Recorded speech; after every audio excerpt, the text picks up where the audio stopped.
할렐루야. 네. 오늘 우리가 읽은 이 사무엘상 8장은 이스라엘 역사 가운데 특별히 구속사적 관점에서 너무나도 중요한 전환점이 되는 장입니다. 이전에 이 12지파로 이루어진 이스라엘, 부족 연맹체 혹은 지파 연맹체로 지내왔었습니다. 그런데 이제는 왕 중심의 이제 왕정 체제로 나아가고자 하는 그러한 전환점이 되는 것입니다.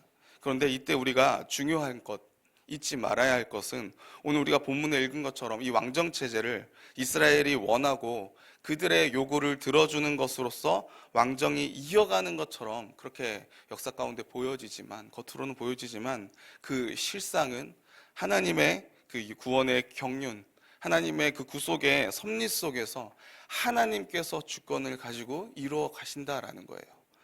이것이 너무나도 중요합니다. 종말 가운데 이루어질 그 예수 그리스도께서 그분께서 우리 가운데 영원한 왕으로서 그분의 백성을 구원하시는 그러한 모습으로 오게 될 것이기에 이 체제로 가기 위해서 하나님께서 이 역사 가운데 이스라엘 백성들을 인도해 주신다라는 것입니다. 그래서 우리가 이 사무엘서를 읽을 때 하나님의 주권과 섭리에 대해서 우리가 중요한 포인트를 가지고 잊지 말고 나아가야 된다라는 거예요.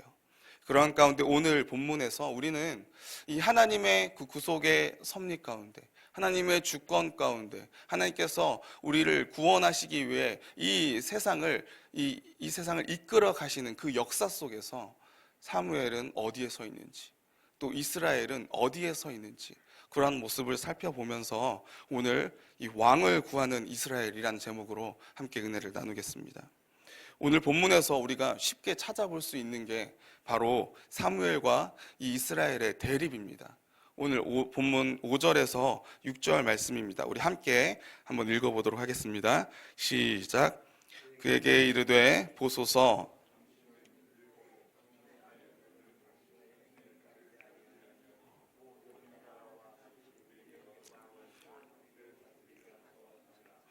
우리에게 왕을 주어 우리를 다스리게 하라 했을 때에 사무엘이 그것을 기뻐하지 아니하여 여호와께 기도하매. 아멘. 왕을 구하는 이스라엘, 그리고 그것을 기뻐하지 않는 사무엘이 대립을 지금 이루고 있습니다. 왜 이들이 대립을 세우는지, 오늘 우리 사무엘의 상황과 또 이 이스라엘의 상황과 또 이들의 각각의 그 믿음은 어떤 믿음을 소유하고 있는지 이것들을 한번 살펴보려고 합니다. 먼저 사무엘의 믿음입니다. 오늘 본문 1절과 2절에 보시면 이렇게 나와 있습니다. 사무엘이 늙음에 그의 아들들을 이스라엘 사사로 삼으니 장자의 이름은 요엘이요 차자의 이름은 아비아라. 그들이 부엘사베에서 사사가 되니라. 사무엘이 이제 나이가 어떻게 됐습니까? 늙었다라고 이렇게 이야기를 합니다. 그의 사무엘의 말이 땅에 하나도 떨어지지 아니했다라고 할 만큼 사무엘은 이 하나님의 음성에 그 말씀에 귀를 기울였습니다. 그들은 그대로 하나님께 말씀을 들은 그대로 이스라엘에게 말씀을 가르치면서 사사로서 그 샤페트라고 이야기했었죠. 재판하는 자, 통치하는 자입니다. 백성들을 다스리면서 나아갔어요. 하나님의 말씀으로. 그래서 이 하나님께서 사무엘과 함께 하시기에 사무엘서 7장에 보시면 이 사무엘이 온 이스라엘 지역 모든 곳, 이스라엘 모든 곳에서 이 선지자로서 인정을 받고 또 사사로서의 그 직무를 감당했습니다. 이스라엘 온 지역의 사사로서 다스렸어요. 그리고 오랜 세월이 흘렀습니다. 학자들은 보통 이 율법에 근거해서 이때 당시에 레위인으로서 30세가 되면은 이 제사장 업무를 시작했다라고 합니다. 그래서 그것에 비추어서 아마 이 사무엘의 나이가 아마도 한 20년 정도가 지났을 한 50세 정도이지 않을까라고 그렇게 이야기를 합니다. 그러한 가운데 이 사무엘이 이제 나이가 들어서 그의 아들들 장자 요엘과 차자 아비아를 지금 사사로 세우고 있다라는 거예요. 그런데 문제가 있습니다. 이 세운 아들들의 모습이 어떠했습니까? 오늘 본문 3절 말씀입니다. 그의 아들들이 자기 아버지의 행위를 따르지 아니하고 이익을 따라 뇌물을 받고 판결을 굽게 하니라. 아들들이 지금 어떤 사람들입니까? 제대로 된 믿음의 사람들입니까? 아니에요. 믿음의 사람이 아닙니다. 그래서 이러한 모습을 보면서 종종 어떤 사람들은 이 사무엘이 아들들을 사사로 세운 것이 사무엘이 늙은 것을 계기로 잘못 세웠다, 사무엘이 잘못 판단했다, 눈이 흐려진 거 아니냐, 이런 식으로 이렇게 보는 사람들도 있다라는 거예요. 왜냐하면은 그동안에 사사를 세운 것은 누가 세웠습니까? 하나님께서 세우셨어요. 그리고 우리가 사사기에 근거해서 볼 때에 이 사사가 그 자식들에게 사사직을 물려줄 경우 기드온, 그리고 뭐 사사기에 보면은 엘리도 나오지 않습니까? 다 모두가 그 아들들이 다 실패했습니다. 좋지 않은 결과를 가지고 갔어요. 그래서 그러한 모습을 상상했기에, 생각했기에 아마 이 사무엘의 어떤 의도와 그리고 늙었다라는 하는 이런 표현을 가지고 사무엘의 판단력, 사무엘의 믿음까지도 이렇게 의심하는 그러한 생각이 들기도 한다라는 것입니다. 저도 처음에는 그냥 읽을 때는 사무엘이 마지막에 좀 실수한 건가? 라는 이런 생각이 들기도 했습니다. 그런데 우리는 사무엘이 이전 사사들과는 다른 사사였다라는 것을 우리가 알아야 됩니다. 사사 시대 가운데 다르게 이 사무엘은요, 이 이스라엘의 어느 지역만 맡은 사사가 아니었다라는 것입니다. 온 지역을 맡은 사사였어요. 사사 시대에 온 지역, 이스라엘 전역을 다스렸던 사사는 없습니다. 군데마다 지파별로마다 몇몇 지파만 특정 사사가 나타나서 다스렸다라는 거예요. 이전과는 다른 것입니다. 그러기에 사무엘 혼자서 온 이스라엘 지역을 과연 다 감당할 수 있겠는가라는 그러한 의문이 된다라는 거예요. 사무엘서 이 7장 16절에 보시면 사무엘이 이렇게 통치했다라고 이야기합니다. 베델과 길갈과 미스바를 순회했고 나중에는 다 돌아서 라마로 돌아와서 이렇게 전역을 다스리게 되는, 그렇게 순회하면서 재판하면서 다스리게 되는 그러한 이야기를 합니다. 그러니까 사무엘 역시도 1년 동안 전체를 다 돌 수가 없는 거예요. 손이 모자른 것입니다. 그래서 사무엘이 자신의 아들들을 어느 지역에다가 지금 사사로 세웠다라고 이야기합니까? 브엘세바에다가 세웠다라고 이야기해요. 사무엘이 다스렸던 곳 라마와 브엘세바까지는 80km가 넘는 거리입니다. 꽤 먼 거리예요. 엄청 먼 거리입니다. 그러기에 자신이 세울 수가 없기에 자신의 아들들을 그곳에 사사, 통치자, 재판하는 자로 세워서 백성들을 다스리게 만들었다라는 거예요. 그리고 중요한 것은 사무엘이 자신의 아들들을 단순히 혈육이기 때문에 사사로 세운 것이 아니다라는 것입니다. 신명기 16장 18절 말씀을 보시면 이렇게 나와 있습니다. 내 하나님 여호와께서 내게 주시는 각 성에서 내 지파를 따라 재판장들과 지도자들을 둘 것이요 그들은 공의로 백성을 재판할 것이니라. 재판장들과 지도자들을 둘 것이다 라고 각 성마다 이렇게 두라고 이야기를 합니다. 그리고 신명기 17장 9절에 보시면 이렇게 나와 있습니다. 레위 사람 제사장과 당시 재판장에게 나아가서 물으라. 그리하면 그들이 어떻게 판결할지를 내게 가르치리니 라고 이야기합니다. 그러니까 당시에 재판장들, 샤페트라고 하는 사람들이, 이 사사 사람들이 그때 당시에 문헌에 따르면은 장로들, 각 지파의 장로들을 세웠어요. 근데 각 지파의 장로들이 있을 뿐만 아니라 레위 사람들까지도 그 가운데 제사를 드릴 뿐만 아니라 레위 사람들은 율법을 가르쳤고 그 율법에 따라서 때로는 이 판결을 하는, 통치를 하는 그런 사사로서의 역할도 이 레위 사람들이 했다라는 것입니다.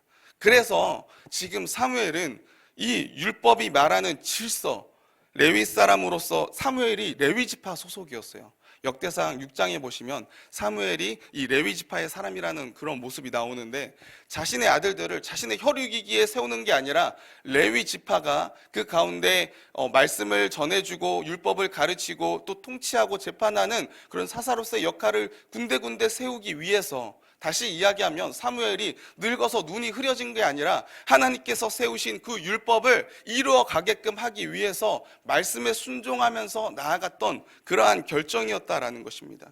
말씀의 모습대로 회복시키기 위해서 회복시키기 위한 그런 사무엘의 믿음의 모습이었다라는 거예요. 그래서 오늘 본문 가운데 사무엘이 그냥 늙었다라고만 이야기합니다. 눈이 어두워졌다, 눈이 흐려졌다라는 표현이 되지가 않고 있어요. 물론 그의 아들들이 이 아버지의 행위, 데레크라고 이야기하는데 길, 태도, 방식입니다. 아버지의 방식대로, 아버지의 길, 아버지가 갔던 그 믿음의 길대로 간 것은 아니었습니다. 그러기에 그러한 모습을 따르지 않는 그런 모습을 통해서 사무엘이 아마 자식들을 하나님의 말씀이 없이 가르치진 않았을 거라는 거죠. 하나님의 말씀대로 가르쳤지만 자식들 스스로가 그 믿음 가운데 서 있지 않으면 안 됨을, 항상 이 신앙은 환경이 주도하는 것이 아님을, 하나님 앞에서 단독자로서 그 가운데 서야 함을 보여주는 그러한 우리 가운데 교훈을 주고 있습니다. 하지만 이것이 그렇다고 해서 아들을 세운 것이 사무엘의 잘못일 수는 없다라는 거예요. 사무엘의 판단 미스도 아니었다라는 것입니다. 그러면 사무엘이 늙어서도 하나님의 그 구속사 가운데, 역사 가운데 사무엘이 그 가운데 믿음의 모습으로 서 있었어요. 그러면 이 사무엘과 지금 대립되어져 있는 이스라엘은 과연 어떠한 길에 서 있었겠습니까? 신명기 16장 18절에 아까 말씀하신 대로 각 성에서 내 지파를 따라 재판장들과 지도자를 두라라고 이야기합니다. 원래 율법에 나오는 이스라엘의 정치체계는 다수의 사사들이 그 동시대 가운데 여러 명이 일어나서 그 가운데 백성들을 다스리고 가르치고 통치해야 되는 거예요. 그런데 지금 사무엘이 혼자서 온 이스라엘의 전역을 맡고 있다라는 말은 다시 이야기하면 말씀을 잘 따라가지 못하고 있는 이스라엘의 모습을 보여준다라는 것입니다.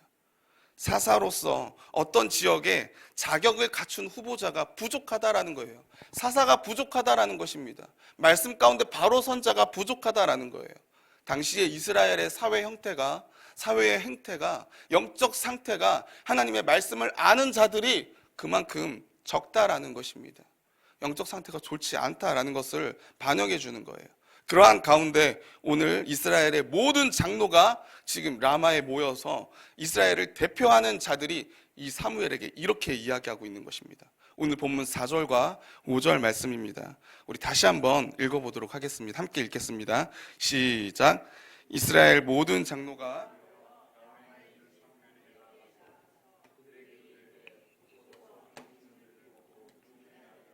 당신의 행위를 따르지 아니하니 모든 나라와 같이 우리에게 왕을 세워 우리를 다스리게 하소서 한지라. 아멘.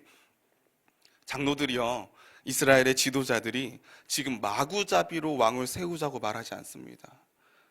사무엘의 아들들은 믿음이 없고요, 사사에 걸맞은 능력도 없고요, 이 사무엘의 아들들이 이 하나님께 바쳐야 될 것들까지도 자기들이 가져서 갈취하는 그러한 부정부패를 이뤘습니다. 능력도 없고요, 그 다음에 그 마음도 이미 썩었어요. 하나님께서 공의로 다스리라고 하셨는데 그렇게 다스리지도 않는 것입니다. 그리고 이것은 단지 사무엘 시대만을 이야기하는 건 아닙니다.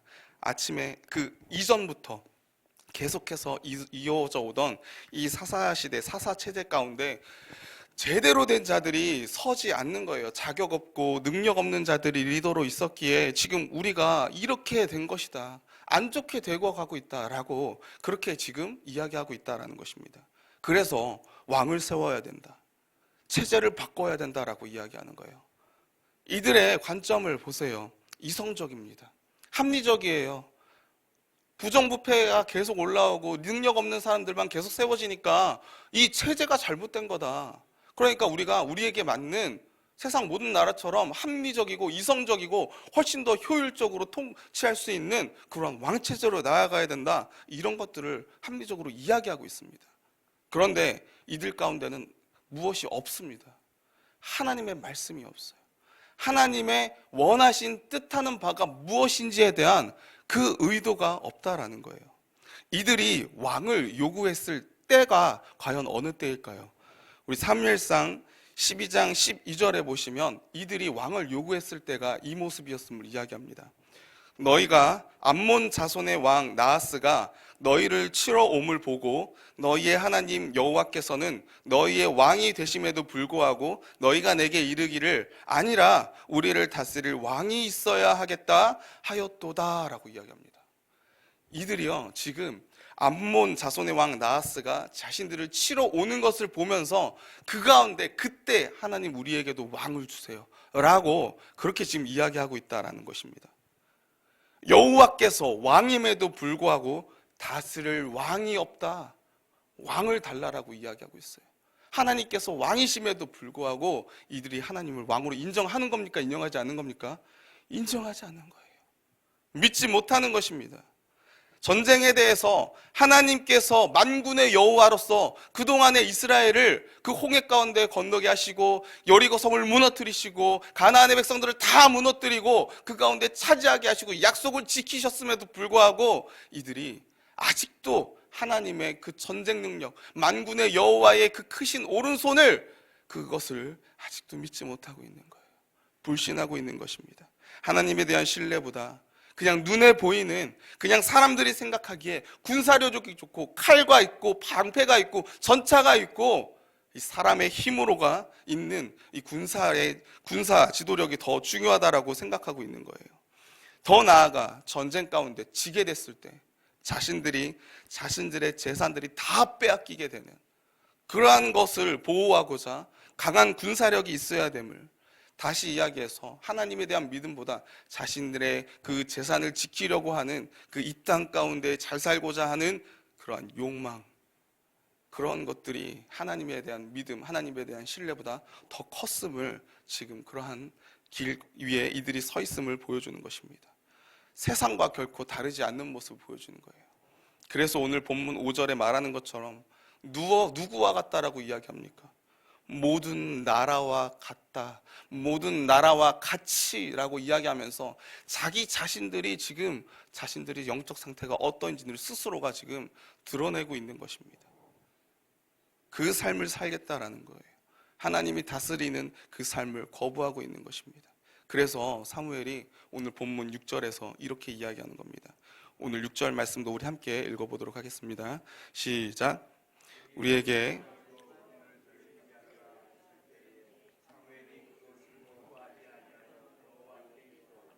사무엘이 그것을 기뻐하지 아니했다라고 이렇게 이야기합니다.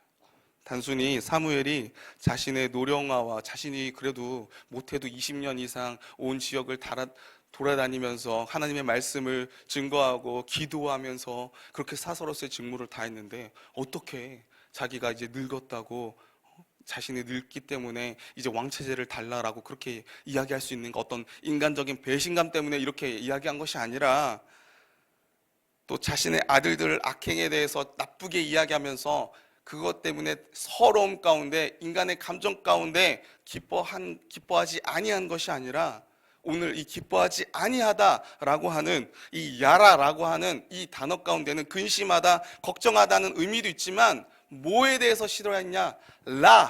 이 악에 대해서 근심하고 걱정했다라는 것입니다. 기뻐하지 아니했다라는 거예요.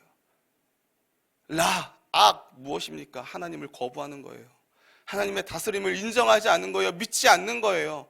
그것에 대해서 이 사무엘이 근심하고 있는 것입니다. 그것에 대해서 그 모습을 보고 기뻐하지 않는 모습일 것입니다. 그 모습을 악하다라고 이야기하고 있는 거예요. 그러기에 이 사무엘과 이스라엘은 대립할 수밖에 없는 것입니다. 사랑하는 성도 여러분, 오늘 본문의 말씀이 오늘 우리 가운데 물어보고 있습니다.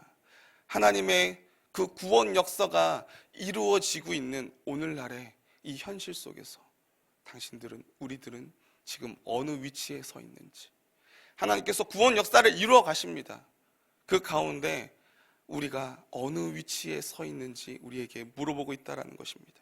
하나님의 말씀이 이루어지기를 바라는 곳에 서 있는 것인가, 아니면 모든 나라들처럼 이성적으로 효율성을 이야기하며 때로는 도덕을 이야기하며 정의를 이야기하며 맞는 것처럼 보이지만 실상은 자신의 삶 가운데 이 땅에만 초점을 맞춘 채, 안목의 정욕 가운 채, 하나님의 말씀은 온데간데 없이 이 인간들의, 이 세상 사람들의 철학과 가치관을 가지고 합리적으로 말하고 있지는 않는가?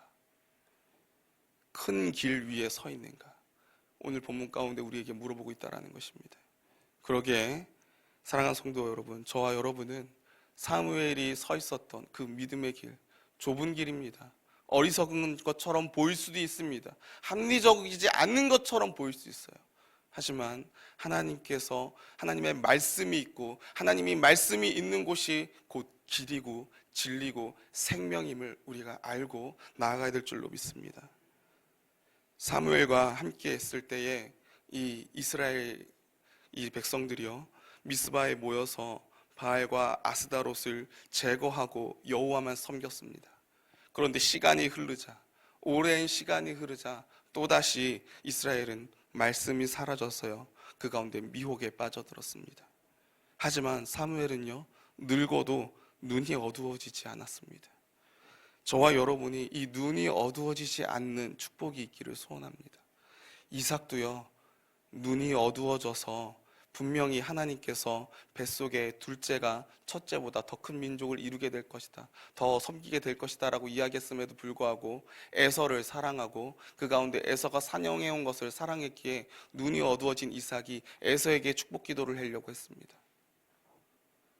엘리가 눈이 어두워져서 이제 더 이상 앞을 보지 못했을 때에 두 아들이 아주 악하게 나아가는 그러한 모습을 다그치거나 그걸 막지 못했어요. 세월이 가면 눈이 흐려지기 마련입니다. 하지만 모세는 120세가 됐음에도 불구하고 죽을 때까지 그 눈이 흐려지지 않았다라고 이야기합니다. 도리어 또렷해졌고요. 그 가운데 하나님의 말씀에 너는 가나안으로 들어가지 말고 이곳에서 그냥 죽어라 라고 하는, 너의 길은 여기까지다 라고 하는 그 말씀에 깨어서 눈이 흐려지지 않는 채 그 가운데 순종하며 자신에게 맡겨진 길을, 사명을 온전히 감당했습니다. 저와 여러분이 눈이 흐려지지 않기를 소원합니다. 저와 여러분이 세월이 아무리 흘러도, 우리의 신앙생활이 아무리 흘러도 도리어 모세처럼, 도리어 사무엘처럼 육신은 늙지만 우리의 정신은, 우리의 믿음은, 우리의 하나님에 대한 그 신뢰는 가면 갈수록 더 또렷해지고 더 초점 있게 되고 깨어 있어서 주님 말씀에 순종하며 말씀이 이루어지기를 바라는 그러한 가운데 나아가는 저와 여러분 모두가 되기를 간절히 소원합니다. 우리 함께 기도하도록 하겠습니다. 사랑과 은혜가 풍성하신 하나님, 말씀 가운데 다시 한번 깨닫게 해주심에 감사합니다. 말씀 속에서 두 가지의 삶의 모습을 봅니다. 말씀이 성취되기를 소원하는 삶, 말씀 없이 이 땅에 보이는 것에 미혹되어서 말씀과는 상관없이 사는 삶, 그 삶은 반드시 대립할 수밖에 없음을 주님 보게 됩니다. 그러기에 주님 이 시간 주님 앞에 간절히 기도합니다. 우리가 예수 그리스도를 믿는 그 믿음 안에서 우리가 온전히 살아갈 수 있도록 주님 인도하여 주시옵소서. 온전히 예수를 사모하게 하시고 예수로 만족하게 하시고 그리하여서 하나님의 나라와 뜻이 이루어지기를, 말씀이 성취되기를 바라는 마음 가운데 우리의 삶 속에서 그 능력이 나올 수 있도록 주님 인도하여 주시옵소서. 이 땅으로부터 오는 육신의 정욕과 안목의 정욕과 이생의 자랑을 우리 가운데 물리치게 하시고 그것들로부터 예수께서 이미 승리하셨음을 우리가 믿고 깨달아 이 땅의 미혹에 결코 두려워하지 않고 담대하게 싸울 수 있도록 하나님 우리에게 힘과 용기를 주시옵소서. 그리하여서 하나님 우리가 나이는 더 세월이 가면 갈수록 우리 나이는 먹고 우리의 육신은 약해지지만 도리어 하나님을 향한 그 믿음과 그 믿음의 열정들은, 그 신실함들은 더욱더 견고해지고 더욱더 거룩해지고 더욱더 순결해질 수 있는 우리의 모습이 될 수 있도록 하나님 우리가 세워질 수 있도록 주님 인도하여 주시옵소서. 감사하며 존귀하신 예수님의 이름으로 기도드립니다. 아멘.